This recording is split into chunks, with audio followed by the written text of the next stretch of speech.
আজকে আজকে যে পরিস্থিতি হয়েছে ক্যাম্পাসে, অ্যাটলিস্ট আপনারা যদি কেউ দেখতেন, বিশ্বাস করেন আপনারা সারা জীবনের জন্য এই ছাত্রলীগ জিনিসটাকে যে কি পরিমাণ ঘৃণা করতেন বা ভয় পাইতেন আপনারা জানেন না। এরা আমাদের সামনে রড দিয়ে পিটায়া, ছেলেগুলারে রড দিয়ে পিটায়া একদম আধামরা করে ফেলছে।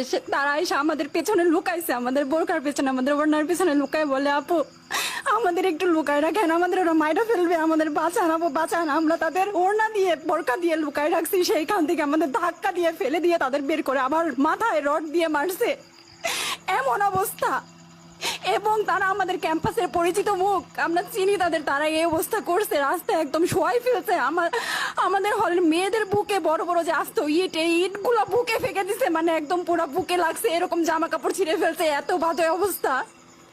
অথচ আমার ব্যাচমেট, আমরা যাদের সাথে ক্লাস করি, একসাথে বসি, আমি তাদের একটা কথা বলতে দেখি না এগুলো নিয়ে, একটা কথা না। এবং তাদের নিউজ ফিডে গেলে দেখবেন তারা এখন এগুলাই সাপোর্ট করে যাইতেছে।